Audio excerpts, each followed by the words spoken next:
most selfish way possible, sometimes I do have to look at my friends and think maybe we took being single a bit too far. Maybe we cheered each other on in our singleness a bit too much. Some would even argue that maybe we took feminism too far, because I'm looking around the group and thinking, not even one wedding is on the horizon. Not even that it's not on the horizon. We are actually so single that we are at the point where I wouldn't even go into a shop and pick up an expensive dress and think, I'll save this for a wedding. Like, I cannot think of a single one of my friends who is nearing marriage. And as I said, for entirely selfish reasons, I'm just like, we're gonna need to rectify that, because I personally need to be at the weddings in my prime. I need to be at that open bar having my your name moment. Like, it just really does seem like something I'm gonna have to delve into in my 20s, and time is running out. Unfortunately, time is running out. 5 years down, like we are gonna need the weddings to start rolling in. But as I said, I do believe that we have cheered each other's singleness on a bit too much, and I just don't know if I will be seeing a wedding before the decade is out, unfortunately, for me. I don't know if maybe I didn't hear it, but she didn't say, from what I can remember, that she is trying to get married. She spoke about her friend group. She said she wants to go to a wedding, but her friend's wedding. I know what you're saying. I agree, but what I think I know where you're going with it is this.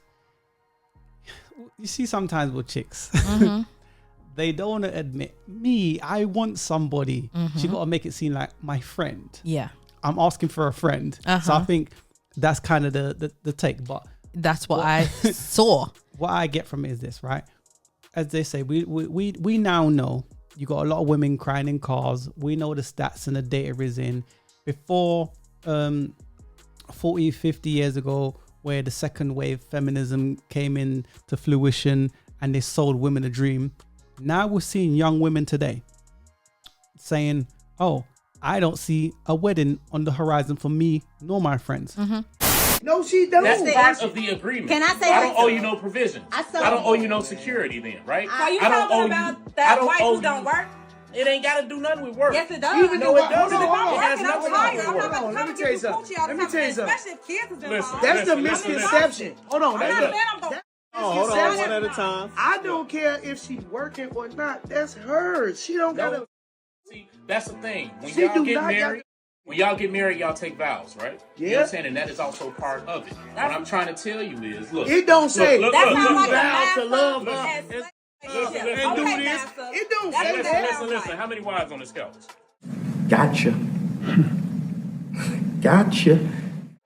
I'm trying to tell you what I know. Listen, I'm telling you that is your wifely duty. Let's bring some wives on the couch and have this conversation again. That is your wifely duty. Don't show we actually have, next week we got wives coming on the show. Okay. You know what I'm saying? And I'm trying to tell you that is your job. That is part of your job. Just like it is my job. An issue. Just like as a husband, it's my job to make sure that you are safe, secure in everything that I do. My wife is the first responsibility that I have in this life. Well, I'm gonna just say that she don't have he must be the most phenomenal no coochie. She don't have to do nothing, but that doesn't mean that's not her duty.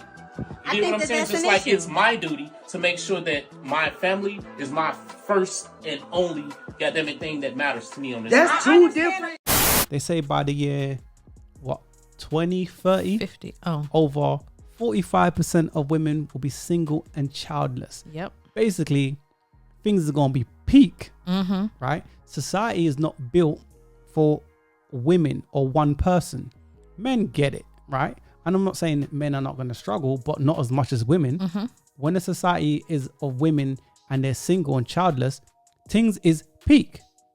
So feminism has lied to a lot of women. They've watched Sex and the City and was sold that dream.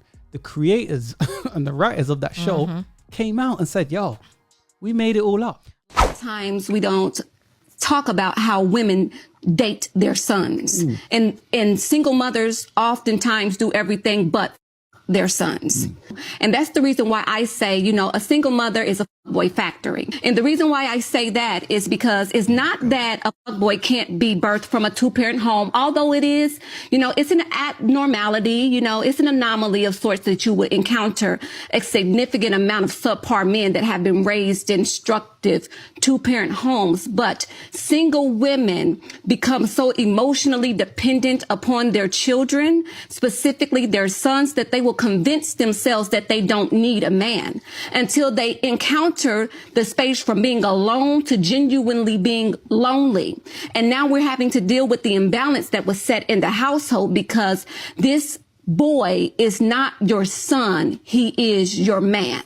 When you want to cuddle, you go lay down with them. When you want some emotional time, you go watch movies with them. You touch them and you rub them and you massage them. And you do these things, everything that you would do to a man to suffice that. A lot of women even dress their sons like the man that broke their heart. Whoa. Wow. Sis was speaking facts, bars.